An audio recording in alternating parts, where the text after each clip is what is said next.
Às 2h09 da manhã, meu bebê parou de respirar de repente. E horas depois, as imagens da câmera de segurança mudaram tudo. Meu nome é Camila Andrade. Eu tinha 33 anos naquela época e morava em Campinas, São Paulo, com meu marido, Rafael, e nossa filha de 11 meses, Lívia. Trabalhava como enfermeira em um hospital particular e estava de licença maternidade. Nossa vida era simples. Uma casa geminada em um bairro tranquilo, vizinhos educados, uma rotina previsível. Nunca imaginei que uma única madrugada mudaria tudo. Naquela noite, Rafael estava em Curitiba participando de um treinamento da empresa.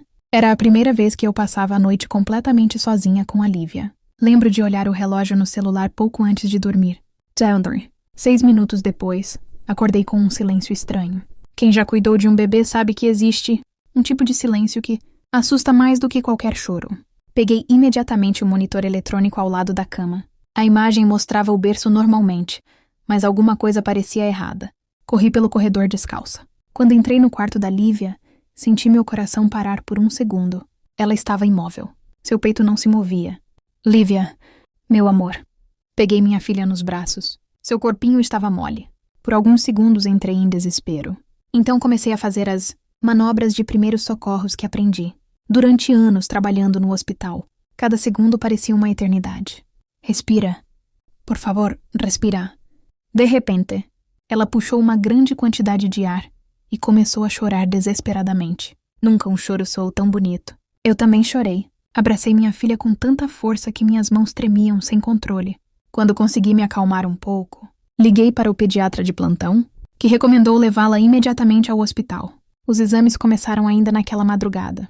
Saturação normal, coração normal, pulmões normais. Depois de várias horas de observação, o médico apenas balançou a cabeça. Não encontramos nenhuma explicação médica para o que aconteceu. Essas palavras ficaram presas na minha mente durante todo o caminho de volta para casa. Sem resposta, sem diagnóstico. Sem motivo, ao entrar na garagem, lembrei que havíamos instalado um sistema de câmeras apenas 2 semanas antes. Depois de alguns furtos registrados no bairro, pensei que talvez as imagens mostrassem alguma coisa. Qualquer detalhe, qualquer pista, abri o aplicativo no celular. Escolhi a câmera do corredor que levava ao quarto da Lívia. Voltei até 2h08. Tudo parecia normal. Então avancei mais alguns segundos. 209. A tela congelou. Não ficou preta. Não perdeu o sinal. Ela simplesmente travou exatamente naquele horário. Alguns segundos depois, o vídeo voltou sozinho. Meu estômago gelou. Olhei novamente para o horário. Exatamente o momento em que minha filha havia parado de respirar. Naquele instante, eu ainda acreditava que fosse apenas um defeito no sistema. Eu estava completamente errada. Quando percebi que o vídeo travava sempre exatamente às 2h09, senti um frio percorrer minha espinha. Tentei reproduzir a gravação outra vez. O mesmo resultado. Às 2h08, o corredor estava vazio. Às 2h09, a imagem congelava. Alguns segundos depois, tudo voltava ao normal. Como enfermeira, aprendi a desconfiar de coincidências. Salvei o vídeo no celular e liguei para a empresa que havia instalado o sistema de segurança. Às 10 da manhã, um técnico chamado Marcelo chegou à minha casa. Ele parecia experiente. Conectou o gravador a um notebook e começou a analisar os arquivos. Quase 40 minutos se passaram em completo silêncio. De repente, ele parou de digitar. Senhora Camila, acho que encontrei alguma coisa. Meu coração acelerou. O quê? Ele respirou fundo. O vídeo não foi apagado. Ele foi corrompido de propósito. Fiquei sem entender. Como assim? Alguém tentou esconder exatamente esse minuto? Senti minhas mãos ficarem geladas. Marcelo utilizou um programa de recuperação de arquivos. Linha por linha. Quadro por quadro. Depois de mais meia hora, alguns segundos da gravação reapareceram. A imagem estava cheia de falhas. Mesmo assim, era possível ver o corredor. A porta do quarto da Lívia abriu lentamente. Meu estômago embrulhou. Eu tinha certeza absoluta de que havia fechado aquela porta antes de dormir. Observei a tela sem conseguir respirar. Uma sombra apareceu na entrada do quarto. Era apenas um contorno. O rosto permanecia completamente escondido pela escuridão. A pessoa entrou devagar, sem pressa, como se conhecesse muito bem aquela casa. A gravação travou novamente. Marcelo ampliou a imagem do último quadro. Não era possível identificar o rosto, mas uma coisa chamou sua atenção. Espera! Ele aproximou ainda mais. No bolso da calça da pessoa havia um chaveiro metálico. Um pequeno chaveiro azul. Meu coração disparou. Eu conhecia aquele chaveiro. Era igual ao que Rafael usava todos os dias. Balancei a cabeça imediatamente. Não. Era impossível. Naquele horário ele estava em Curitiba. Eu mesma o havia levado ao aeroporto. Marcelo percebeu minha reação. Você reconheceu alguma coisa? Engoli em seco. Talvez, mas não faz sentido. Naquele instante, meu celular começou a tocar. Era Rafael. Atendi tentando parecer calma. Oi, amor. Como a Lívia está? Melhor? Os médicos não encontraram nada. Houve alguns segundos de silêncio. Então ele perguntou: Você chegou a olhar as câmeras? A pergunta me pegou de surpresa. Eu ainda não havia contado a ninguém sobre as gravações. Nem para minha irmã, nem para minha mãe, nem para ele. Fiquei alguns segundos sem responder. Como você sabe que eu olhei as câmeras? Do outro lado da ligação, o silêncio ficou pesado. Finalmente, Rafael respondeu com uma voz estranhamente calma. Eu só imaginei. Qualquer pessoa faria isso. Desliguei a ligação, mas aquela resposta não saiu da minha cabeça. Marcelo fechou o notebook lentamente. Depois olhou para mim com uma expressão séria. Senhora Camila. Sim? Se eu fosse a senhora, não passaria esta noite dentro desta casa. Naquele momento, pela primeira vez desde que tudo começou, senti que alguém não queria apenas esconder 1 minuto da gravação. Alguém queria esconder o que realmente aconteceu com a minha filha, às 2h09 da manhã. Passei aquela noite na casa da minha irmã, Juliana, em Sorocaba. Mesmo longe da minha casa, não consegui dormir. Cada vez que fechava os olhos, via a porta do quarto da Lívia se abrindo lentamente. Na manhã seguinte, decidi procurar a Polícia Civil. A delegada responsável pelo caso se chamava Renata Albuquerque. Ela ouviu toda a minha história sem me interromper. Quando terminei, entreguei a ela o vídeo recuperado. Ela assistiu 2 vezes. Na terceira, pediu para pausar exatamente no último quadro.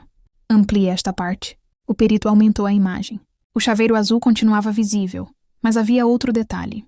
Refletido no espelho do corredor aparecia parte do braço da pessoa. Havia uma tatuagem. Pequena. Preta. Em forma de âncora. Meu coração acelerou. Eu conhecia apenas uma pessoa com aquela tatuagem. Rodrigo. Um eletricista que havia trabalhado na instalação das câmeras e do sistema de alarme da minha casa cerca de 3 meses antes. Lembrei imediatamente que, durante a instalação, ele havia pedido a chave da casa para testar a fechadura eletrônica enquanto eu levava a Lívia ao pediatra. Nunca pensei nisso novamente. A delegada anotou tudo. Naquela mesma tarde, descobrimos que Rodrigo havia pedido demissão da empresa poucos dias depois de concluir o serviço na minha casa. Seu telefone estava desligado. O endereço cadastrado estava vazio. Era como se tivesse desaparecido. Naquela noite, enquanto eu dava banho na Lívia na casa da minha irmã, meu celular recebeu uma notificação. Movimento detectado. Câmera da sala. Meu sangue gelou. Abri o aplicativo imediatamente. As luzes da casa estavam apagadas. Durante alguns segundos não havia ninguém. Então a câmera girou lentamente sozinha.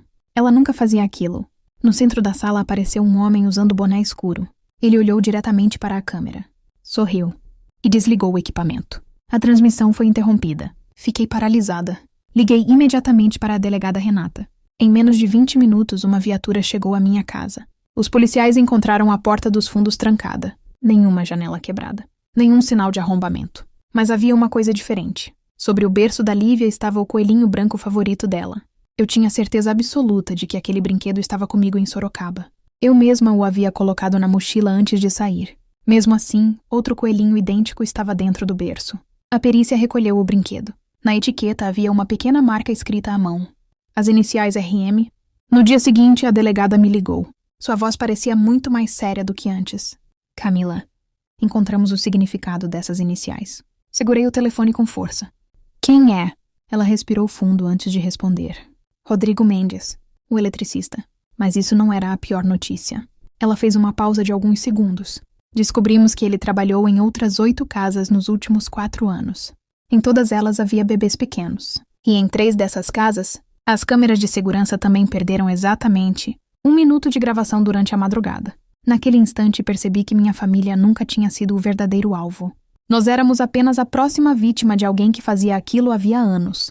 2 dias depois, a delegada Renata pediu que eu fosse imediatamente à delegacia. Quando cheguei, encontrei uma equipe da Polícia Civil reunida com investigadores e especialistas em crimes digitais. Renata apontou para um mapa. Rodrigo não desapareceu. Então onde ele está? Ela respirou fundo. Acreditamos que ele está observando você. Meu coração disparou. Ela colocou várias fotografias sobre a mesa.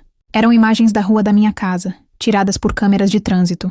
Em 3 noites diferentes, o mesmo carro branco passou lentamente. Em frente ao meu portão, sempre entre 2 e 2h15. As placas eram falsas, mas o motorista parecia sempre o mesmo. Rodrigo. Precisamos fazê-lo voltar, disse Renata. Olhei para ela sem entender. Como? Fazendo-o acreditar que você e a Lívia voltaram para casa. Passei alguns segundos em silêncio. Depois respondi. Eu fico. Renata negou imediatamente. É perigoso demais? Se ele estiver me observando, vai perceber qualquer mudança. Se outra pessoa estiver lá, ele não entrará. Depois de muita discussão, aceitaram meu plano. Na sexta-feira à tarde, vizinhos me viram descarregando malas, brinquedos e o carrinho da Lívia. Tudo fazia parecer que estávamos morando ali novamente. O que ninguém sabia era que, antes de anoitecer, minha irmã levou a Lívia para um local seguro. No berço, ficou apenas um boneco de treinamento coberto pelo cobertor, rosa da minha filha. Pouco antes da meia-noite, todas as luzes da casa foram apagadas. Eu permaneci sentada na sala usando um fone de ouvido ligado diretamente à equipe da polícia. Cada porta, cada janela, cada movimento era monitorado. Às 2h07, ouvi a voz de Renata. Movimento no quintal. Meu coração começou a bater tão forte que eu conseguia ouvi-lo. Às 2h09, exatamente o mesmo horário. Um clique metálico ecoou pela cozinha. A porta dos fundos se abriu lentamente, sem arrombamento, sem barulho. Como da primeira vez. Pelas câmeras internas vi um homem usando boné escuro caminhar calmamente pelo corredor. Era ele, Rodrigo. Ele conhecia perfeitamente o caminho até o quarto da Lívia. Nem sequer olhou para os outros cômodos. Parou diante do berço. Sorriu. Inclinou-se lentamente. Em voz baixa, quase carinhosa, sussurrou. Agora ninguém vai tirar você de mim. Naquele instante, a voz da delegada ecoou no meu ouvido. Equipe, entrar. A porta do quarto foi arrombada. 4 policiais avançaram ao mesmo tempo. Rodrigo tentou correr, mas outro grupo já entrava pela janela dos fundos. Em poucos segundos ele estava no chão, algemado. Mesmo imobilizado, continuava olhando para o berço. Confuso? Quando percebeu que havia apenas um boneco, seu rosto perdeu completamente a expressão. Ele olhou para mim, sorriu de maneira estranha e disse uma frase que fez meu sangue gelar. Você ainda não entendeu. Achei que tudo tivesse acabado. Mas as próximas palavras dele mostraram que o verdadeiro pesadelo estava apenas começando. Eu nunca trabalhei sozinho.